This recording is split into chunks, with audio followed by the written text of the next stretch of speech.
안녕하세요. 세금폭탄 처리반 장민세무사입니다. 요즘 주택시장 안정화 방안의 후속조치 일환으로 자금조달계획서 제출이 3월 13일부터 강화되어 시행되고 있는데, 그로 인하여 자금조달계획서 작성이 좀 더 까다로워졌습니다.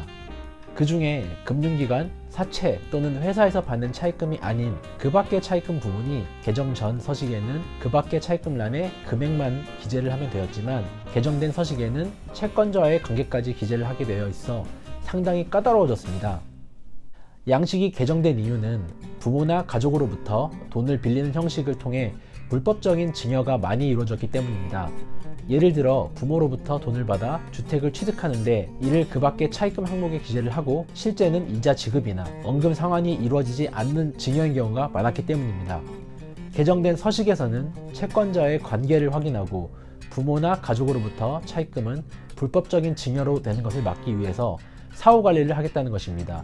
이러한 사후관리는 이자의 지급, 원금의 상환을 추후에 확인하겠다는 것입니다. 따라서 실제 부모나 가족 등 특수관계인으로부터 차입한 금액은 차용증을 작성하고 이에 따른 이자 지급, 원금 상환이 정확히 이루어져야 할 것입니다. 그렇다면 차용증은 어떻게 작성을 하는지가 많이 고민이 되실 것입니다. 이자는 몇 %로 하고 차용 기간은 얼마나 해야 할지, 그리고 차용증을 공증을 받아야 하는지 등 많은 궁금사항이 있을 건데요. 그럼 차용증 작성은 어떻게 해야 하는지, 공증은 꼭 필요한 것인지, 마지막으로 이자와 관련된 증여 문제와 이에 대한 팁을 드리도록 하겠습니다.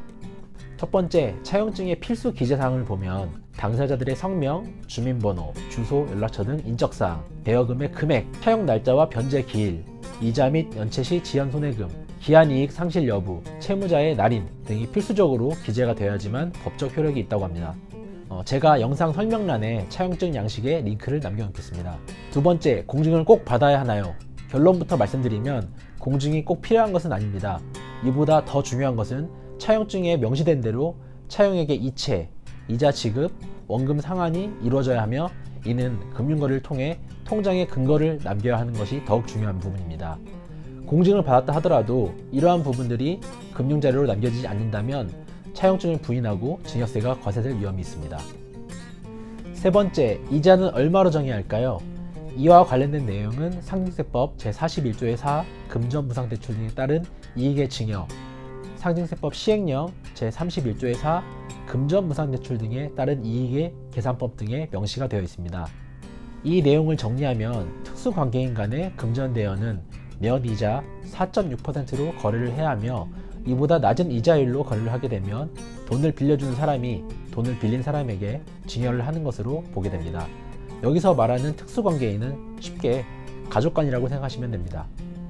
제가 이 부분에 대해서 팁을 좀 드리면, 법에서는 적정이자 4.6%와 실제 이자와 비교하여 1년 단위로 차이나는 이자 금액이 1천만 원 미만인 경우에는 증여세를 과세하지 않는다고 되어 있습니다. 따라서 무조건 4.6%로 차용증을 작성하지 않으셔도 된다는 것입니다.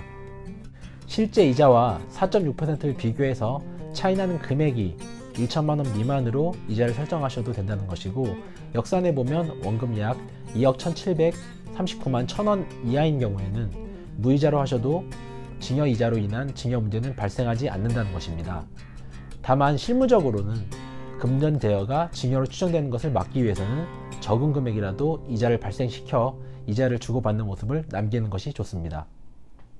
오늘은 특수관계인과 금전대차 거래 시 차용증에 관한 궁금증과 유의사항에 대해서 살펴보았습니다. 오늘 영상이 도움이 되셨다면 구독, 좋아요, 알림 설정 부탁드리겠습니다. 그리고 주변에 공유해주세요. 세금폭탄은 제가 처리하겠습니다. 감사합니다.